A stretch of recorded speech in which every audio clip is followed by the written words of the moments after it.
बहुत सारे स्टार्टअप के फाउंडर से मिलता हूँ और उन सब के मन में एक कन्फ्यूज़न रहता है कि उनको अपनी कंपनी शुरू करने के लिए या अपने बिजनेस के लिए जीएसटी का रजिस्ट्रेशन लेने के लिए या किसी भी तरह अन्य तरह का बिजनेस लाइसेंस या गवर्नमेंट का परमिशन लेने के लिए एक रजिस्टर्ड ऑफिस एड्रेस की ज़रूरत होती है। क्या वह रजिस्टर्ड ऑफिस एड्रेस किसी कॉमर्शियल लोकेशन पे होना चाहिए, किसी कॉमर्शियल प्लेस पे होना चाहिए, या अगर रेजिडेंशियल प्रीमिसेस है उनके पास तो उसको भी रजिस्टर्ड ऑफिस एड्रेस की तरह यूज कर सकते हैं या नहीं कर सकते हैं? इस सवाल का जवाब जानेंगे आज के वीडियो में। नमस्कार, मैं प्रशांत कुमार हूं और प्रथम लीगल के यूट्यूब चैनल में मैं आपका बहुत बहुत स्वागत करता हूं। सबसे पहले जानते हैं कि कॉमर्शियल प्रीमिसेस और रेजिडेंशियल प्रीमिसेस के बीच का डिफरेंस क्या है और ये झोल क्या है, दोनों के बीच में अंतर क्या है। अपने देश में जितनी भी प्रॉपर्टीज़ हैं या पूरी दुनिया में जितनी भी प्रॉपर्टीज़ हैं सबको दो कैटेगरी में डिवाइड किया गया है, एक कॉमर्शियल यूज और दूसरा रेजिडेंशियल यूज।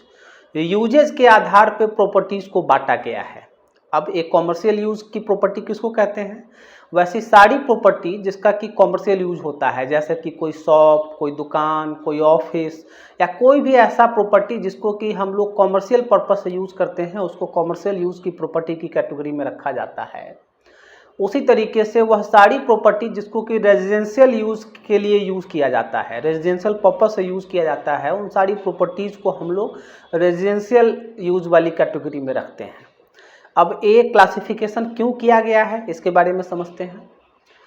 जो शहरी इलाकों में जो प्रॉपर्टीज़ होती हैं, जैसे कि म्यूनिसिपल कॉर्पोरेशन या म्यूनिसिपल बॉडी के जुरिडिक्शन में जो प्रॉपर्टीज़ आती हैं, उन प्रॉपर्टीज़ पे municipal corporation property tax charge करता है प्रॉपर्टी के ऑनर से। अब प्रॉपर्टी टैक्स में अगर कोई प्रॉपर्टी कॉमर्शियल यूज़ के लिए आती है तो उस पर प्रॉपर्टी टैक्स के जो रेट होते हैं वो ज़्यादा होते हैं, और अगर कोई प्रॉपर्टी रेजिडेंशियल यूज़ में आती है तो उस पर प्रॉपर्टी के जो टैक्स होते हैं वह कम रेट मतलब कम होता है, उसको कम टैक्स देना पड़ता है। उसी तरीके से जो इलेक्ट्रिसिटी का कनेक्शन मिलता है, इलेक्ट्रिसिटी का कनेक्शन में अगर आपकी प्रॉपर्टी कॉमर्शियल यूज़ के लिए यूज़ की जाती है, कॉमर्शियल पर्पस से यूज़ की जाती है, तो आपको इलेक्ट्रिसिटी का जो पर यूनिट का जो चार्ज है वो ज़्यादा पे करना पड़ता है। साथ में उसके इंस्टॉलेशन वगैरह में और जो किलोवाट का जो खर्चा होता है, जो कि फिक्स चार्जेज होता है, वह भी आपको अगर आप रेजिडेंशियल प्रॉपर्टी से तुलना करेंगे तो आपको ज़्यादा पे करना पड़ता है। तो यहाँ पे कॉमर्शियल और रेजिडेंशियल का ऐसा कोई क्लासिफिकेशन का कोई मतलब बनता नहीं है। केवल एक ही इसका बेनिफिट है म्युनिसिपल बॉडी या गवर्नमेंट के पॉइंट ऑफ व्यू से कि कॉमर्शियल यूज़ की जो प्रॉपर्टीज़ होती हैं उस पर उनको ज़्यादा टैक्स मिलता है और जो रेजिडेंशियल यूज़ की प्रॉपर्टीज़ है उस पर उनको कम टैक्स मिलता है। अब वापस अपने टॉपिक पे लौटते हैं कि क्या कंपनीज का रजिस्टर्ड ऑफिस या जीएसटी का प्लेस ऑफ बिजनेस या किसी अन्य तरह का जो बिजनेस लाइसेंस है या गवर्नमेंट का परमिशन है उसको लेने के लिए हम लोग रेजिडेंशियल यूज़ में जो प्रॉपर्टीज़ हैं उसका इस्तेमाल कर सकते हैं, या यह मैंडेटरी है कि हमें कॉमर्शियल यूज़ वाली प्रॉपर्टीज़ को ही इस्तेमाल करना पड़ेगा? अगर हमारे पास पहले से नहीं है तो हमें उसको रेंट पे लेना पड़ेगा। इस देश में कोई ऐसा कानून नहीं है जो इस बात के लिए आपके ऊपर एक ऑब्लिगेशन डालता हो कि अगर आपको अपना बिजनेस रजिस्टर करना है, गुड्स एंड सर्विस टैक्स का रजिस्ट्रेशन लेना है, तो जो प्लेस ऑफ बिजनेस आप दे रहे हैं और कंपनीज के केस में जो रजिस्टर्ड ऑफिस एड्रेस का पता आप दे रहे हैं वह कोई ना कोई कॉमर्शियल प्रॉपर्टी होनी चाहिए जिसका कि केवल और केवल कॉमर्शियल यूज होना चाहिए। जी हाँ, आप रेजिडेंशियल यूज़ में जो प्रॉपर्टीज आती हैं उसको भी आप इस्तेमाल कर सकते हैं as a registered office address, GST में as a place of business, और किसी अन्य तरह का अगर कोई लाइसेंस है तो उसके लिए आपको उस लाइसेंस में भी आप रेजिडेंशियल यूज़ की प्रॉपर्टीज़ को यूज़ कर सकते हैं। ये registered office address, place of business, इसका कॉन्सेप्ट क्या है, क्यों मांगती है सरकार? जो गवर्नमेंट के डिपार्टमेंट्स होते हैं, मोटा मोटी गवर्नमेंट ही मान लीजिए, तो उनको आप इन चीज़ों का एड्रेस कहाँ पे रखते हैं उनको इस बात से कोई मतलब नहीं है। उन्हें तो बस एक फिजिकल लोकेशन चाहिए जहाँ पे वह आपके बिजनेस को अप्रोच कर सके। जब कभी भी गवर्नमेंट का कोई ऑफिसर उस प्लेस को विजिट करना चाहे, आपके बिजनेस के बारे में कुछ इन्वेस्टिगेशन करना चाहे, कुछ जानकारी जुटाना चाहे, तो उसको एक प्लेस ऑफ बिजनेस उसके पास हो जो कि आप ही ने उसको दिया है, ताकि जब वो वहाँ पे जाए तो उसको सारे डॉक्यूमेंट्स उस बिज़नेस से रिलेटेड वहाँ पे मिल जाएं और कोई ना कोई व्यक्ति उस बिज़नेस का हो जो कि उसको असिस्ट कर दे और उसने जो जानकारियाँ मांगी है वह जानकारियाँ उस तक पहुँचा दे। तो केवल और केवल इसी पर्पज से कि भाई गवर्नमेंट के पास आपको ट्रैक करने के लिए एक प्लेस ऑफ बिजनेस है, आपके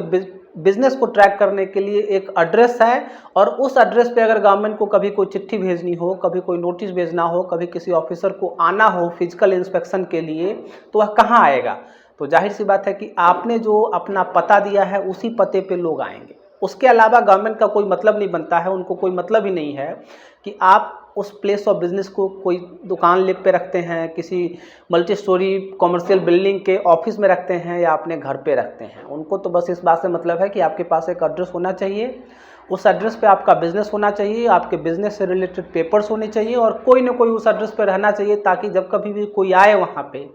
तो उसको प्रॉपर असिस्टेंस मिल सके। अब अगर कानून की बात करें, जैसे कंपनीज का रजिस्ट्रेशन होता है कंपनीज एक्ट 2013 में,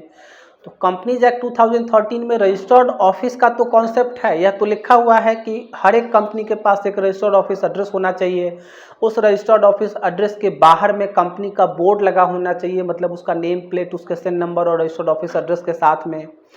साथ में अगर कंपनी चाहे तो उस रजिस्टर्ड ऑफिस एड्रेस को कभी भी चेंज कर सकती है। लेकिन कंपनीज एक्ट 2013 में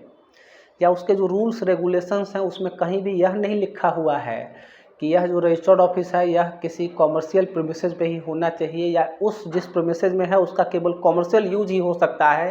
रेजिडेंशियल यूज नहीं हो सकता है। अब उसी तरीके से गुड्स एंड सर्विस टैक्स की अगर बात कर लें तो गुड्स एंड सर्विस टैक्स से रिलेटेड जो कानून है, जो रूल्स रेगुलेशंस हैं, वहाँ पे भी प्लेस ऑफ बिजनेस का कॉन्सेप्ट है। मतलब अगर आपको जीएसटी का रजिस्ट्रेशन लेना है तो प्लेस ऑफ बिजनेस आपके पास होना चाहिए, जो कि इंडिया में एक फिजिकल लोकेशन होनी चाहिए। लेकिन वह प्लेस ऑफ बिजनेस किसी कॉमर्शियल प्रीमिसेस में होना चाहिए, इस बात का कहीं कोई जिक्र नहीं है। मतलब कि वह रेजिडेंशियल प्रीमिसेस में भी हो सकता है। तो कानून का एक बड़ा सिंपल सा फंडा है, बिल्कुल सिंपल सा लॉजिक है कि अगर किसी चीज़ के लिए आपको स्पेसिफिकली मना नहीं किया गया है, रोका नहीं गया है, इसका मतलब यह है कि आप उसको कर सकते हैं। तो चूंकि कंपनीज एक्ट में गुड्स एंड सर्विस टैक्स से रिलेटेड जो कानून है उसमें कहीं पे भी इस बात का जिक्र नहीं है कि आपका प्लेस ऑफ बिजनेस, आपकी कंपनी का रजिस्टर्ड ऑफिस एड्रेस किसी न किसी कॉमर्शियल प्रीमिसेस पे ही होना चाहिए। तो इसका मतलब यह है कि आप अपनी कंपनी का registered office, goods and service tax में प्लेस ऑफ बिजनेस या किसी अन्य तरह के बिजनेस लाइसेंस या गवर्नमेंट परमिशन में आप जो पता देना चाहते हैं वह रेजिडेंशियल प्रीमिसेस भी हो सकता है। इसके लिए कहीं कोई प्रॉब्लम नहीं है, गवर्नमेंट कभी आपसे पूछने भी नहीं वाली है कि आपने ऐसा क्यों दिया। अब समझते हैं कि अगर मान लीजिए कि आपने अपनी कंपनी का, अपने गुड्स एंड सर्विस टैक्स में प्लेस ऑफ बिजनेस का पता अगर कोई रेजिडेंशियल प्रीमिसेस दिया हुआ है तो उसका क्या नुकसान हो सकता है आपको फ्यूचर में। अगर आपकी प्रॉपर्टी म्यूनिसिपल कॉर्पोरेशन के अंडर में आती है या म्यूनिसिपल बॉडी के जुरिडिक्शन में आती है तो आप उस प्रॉपर्टी पे प्रॉपर्टी टैक्स पे करते हैं हर साल। रेजिडेंशियल प्रॉपर्टी का अगर यूज है, रेजिडेंशियल प्रॉपर्टी है, तो आप रेजिडेंशियल यूज के हिसाब से जो म्यूनिसिपल बॉडी ने टैक्स के रेट्स फिक्स किए हैं उस हिसाब से आप टैक्स पे करते हैं। और अगर उस प्रॉपर्टी का कॉमर्शियल यूज है, मतलब एमसी म्यूनिसिपल कॉर्पोरेशन ने उसको कॉमर्शियल यूज़ के लिए कैटेगराइज किया हुआ है, क्लासीफाई किया हुआ है, तो आप उस पर कॉमर्शियल प्रॉपर्टीज़ पे जो टैक्स का रेट एप्लीकेबल है उस रेट से आप प्रॉपर्टी टैक्स का पेमेंट करते हैं। अब नुकसान ये हो सकता है कि अगर आपकी प्रॉपर्टी रेजिडेंशियल है और आप अब तक रेजिडेंशियल यूज़ के हिसाब से प्रॉपर्टी टैक्स पे करते आए हैं और आपने उस एड्रेस पे 2-3 कंपनीज रजिस्टर करा ली, जीएसटी का रजिस्ट्रेशन ले लिया, 1-2 और बिजनेस लाइसेंसेस वगैरह ले लिए। अब अगर आपने कंपनी रजिस्टर कराई है तो आपको वहाँ पे कंपनी का बोर्ड लगाना पड़ेगा। जीएसटी अगर आपने लिया है तो आपको वहाँ पे जीएसटी नंबर और उसका जो बिज़नेस का डिटेल हो आपको बाहर में बोर्ड पे मेंशन करना पड़ेगा। तो अगर आप नहीं करते हैं तो नॉन कंप्लायंस होगा रेस्पेक्टिव जो कंपनीज एक्ट है और जो गुड्स एंड सर्विस टैक्स से रिलेटेड जो कानून है उसका, और करते हैं तो लोगों को पता चलेगा। तो एमसी जो म्यूनिसिपल बॉडी है उसको भी पता चल सकता है, क्योंकि ऐसा तो है नहीं कि लोग देखेंगे आपका बोर्ड और एमसी जो म्यूनिसिपल बॉडी के या जो म्यूनिसिपल कमिश्नर वगैरह के जो ऑफिस के जो लोग हैं वो लोग नहीं देखेंगे।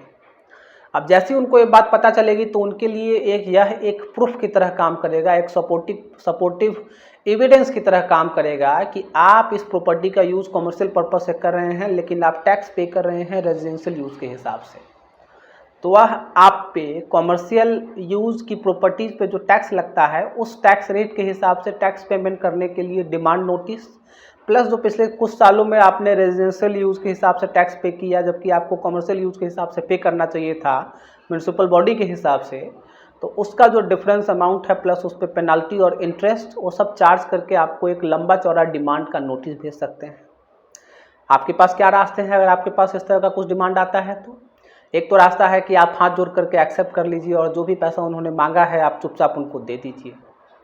दूसरा रास्ता है कि आप उसको चैलेंज कीजिए, लेकिन अगर आप चैलेंज करते भी हैं तो म्यूनिसिपल कॉर्पोरेशन के पास बहुत सॉलिड एविडेंस है इस बात को प्रूफ करने के लिए कि आप जिस प्रॉपर्टी पे रेजिडेंशियल यूज के हिसाब से प्रॉपर्टी टैक्स पे करते आए हैं अब तक उसका कॉमर्शियल यूज़ कर रहे हैं, क्योंकि हम वहाँ पे आपने इतनी सारी कंपनीज़ का रजिस्टर्ड ऑफिस रखा हुआ है, आपने गुड्स एंड सर्विस टैक्स का रजिस्ट्रेशन लिया हुआ है।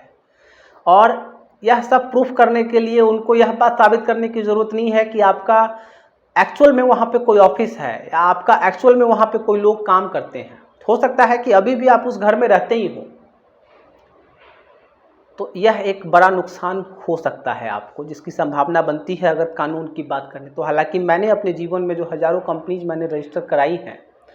उसमें 99.99% कंपनीज़ के जो रजिस्टर्ड ऑफिस रहते हैं और जो गुड्स एंड सर्विस टैक्स से रिलेटेड जो प्लेस ऑफ बिजनेस होता है वह किसी न किसी रेजिडेंशियल प्रीमिसेस पे ही होता है। और आज तक मैं इस तरह के किसी भी व्यक्ति से नहीं मिला जिसने मुझे बताया हो कि साहब म्यूनिसिपल कॉर्पोरेशन का या म्यूनिसिपल बॉडी का नोटिस आ गया है और वो कह रहे हैं कि आप कमर्शियल टैक्स रेट के हिसाब से आप प्रॉपर्टी टैक्स पे करो। तो अभी तक तो इस तरह की घटनाएं मेरे सामने नहीं आई हैं, लेकिन यह एक संभावना बनती है क्योंकि लॉ की पोजीशन तो यही है। मैं उम्मीद करता हूं कि जो बाज़ार में मार्केट में कन्फ्यूज़न रहता है कि खास करके स्टार्टअप्स के बीच में और जो नए लोग जो बिज़नेस में आना चाहते हैं, जिनको अपनी कंपनी रजिस्टर करनी होती है, जिनको अपना गुड्स एंड सर्विस टैक्स का रजिस्ट्रेशन लेना होता है, तो उनके मन में एक कन्फ्यूज़न रहता है कि यार अभी बिज़नेस स्टार्ट भी नहीं किया और एक कोई शॉप लेनी पड़ेगी, कोई ऑफिस किराए पे लेना पड़ेगा। तो मैं उम्मीद करता हूं कि उनका यह कन्फ्यूज़न इस वीडियो को देखने के बाद में दूर हो गया होगा। अगर आपको यह वीडियो इन्फॉर्मेटिव लगा है तो आप प्लीज़ इसको लाइक कीजिए। आप मुझे कमेंट करके बताइए कि आपने अगर कोई बिज़नेस रजिस्टर किया हुआ है तो उसका रजिस्टर्ड ऑफिस आपने किसी कॉमर्शियल प्रीमिसेस में रखा हुआ है या किसी रेजिडेंशियल प्रीमिसेस में रखा हुआ है। और अपने दोस्तों के साथ सोशल मीडिया पे, फेसबुक पे, ट्विटर पे, लिंक्डइन पे, व्हाट्सएप ग्रुप्स में इस वीडियो को शेयर कीजिए। और अब तक अगर आपने मेरे चैनल को सब्सक्राइब नहीं किया है तो आप प्लीज़ इसको सब्सक्राइब कर दीजिए। सब्सक्रिप्शन का बटन नीचे है और ठीक उसके बगल में नोटिफिकेशन वाला भी बटन है, आप उसको भी प्रेस कर दीजिए ताकि आपको आने वाली वीडियोज़ का नोटिफिकेशन सबसे पहले मिल सके और आप इस तरह के इन्फॉर्मेटिव वीडियोज़ और भी देख पाएँ। आज के लिए इतना ही। नमस्कार, बहुत बहुत धन्यवाद आपका।